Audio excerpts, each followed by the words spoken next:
Saya memiliki ayah angkat atau godfather saya sejak ayah saya almarhum. Beliau adalah salah satu orang teman curhat saya yang terbaik. Usia beliau 20 tahun di atas saya. Beliau asli Bali dan kami atau saya memiliki panggilan akrab kepada dirinya yaitu Babe. Di usianya yang kepala 7 masih aktif berbisnis. Prestasi beliau sebagai salah satu orang kaya Bali. Asetnya 12 digit. Namun humble-nya itu loh yang saya nggak nahan. Benar-benar rendah hati. Anda tidak akan pernah tahu beliau itu seberapa kayanya. Kalau melihat sekilas biasa saja. Namun begitu dia berbicara, begitu dia bergerak, kedalaman pengalaman hidupnya membangun bisnis, dalam hikmah kesehariannya sangat terasa sekali kebijaksanaannya. Raut wajahnya adalah goresan panjang perjalanan hidup yang penuh warna. Gerak tubuhnya, pemilihan kata-katanya, semua menunjukkan been there dan that. Pernah melakukan itu dan pernah berada di sana. Saya teringat 10 tahun yang lalu ketika saya merasa lelah mengelola kehidupan, termasuk mengelola bisnis. Turun naiknya bisnis seperti naik roller coaster. Terkadang di atas dengan aset besar, mobil berbaris kinclong. Tak lama kemudian semua hilang, bahkan berhutang. Lalu 3 tahun kemudian bangkit lagi lebih besar dari yang kemarin. Dan beberapa saat kemudian mulai lagi ke ayun turun.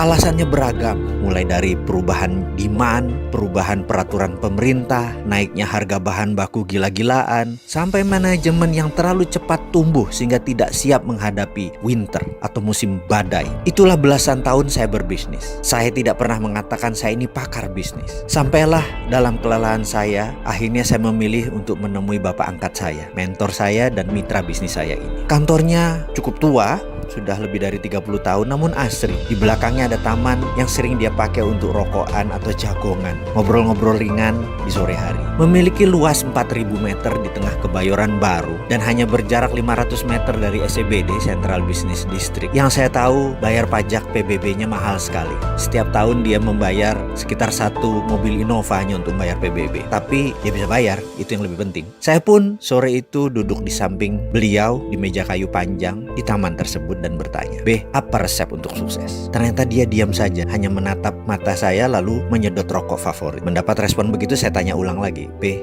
apa resep sukses?" Kali ini dia tidak melihat saya, namun tetap merokok, menghisap sangat dalam. Lalu saya tanya lagi dengan nada lebih serius, "Be, apa resep sukses?" Sukses jauh lebih sukses dari Babe. Kembali dia tetap menghisap rokoknya, namun kali ini dia menjawab pertanyaan saya. Namun dengan pertanyaan, bukan dengan jawaban. Dia bertanya, "Kamu lapar?" Maksudnya? Saya bertanya balik, "Kamu lapar nggak?" Dia berkata sambil menghisap panjang rokoknya. Saya pun ngeh dengan pertanyaannya. Lalu saya jawab, "Be, saya lapar." "Seberapa lapar?" Bertanya lagi. "Sangat lapar, pakai banget." Kemudian dia bertanya balik, "Betul, kamu lapar, pakai banget?"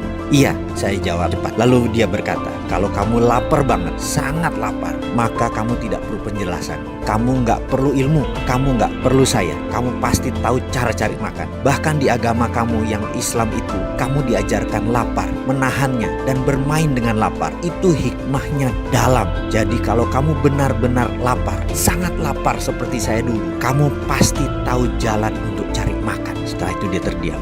Saya pun terdiam panjang dengan perkataannya. Rupanya kenyang itu membuat manusia berhenti bergerak. Sementara kalau lapar, mendadak kita menjadi manusia yang tidak terhingga. Infinite being.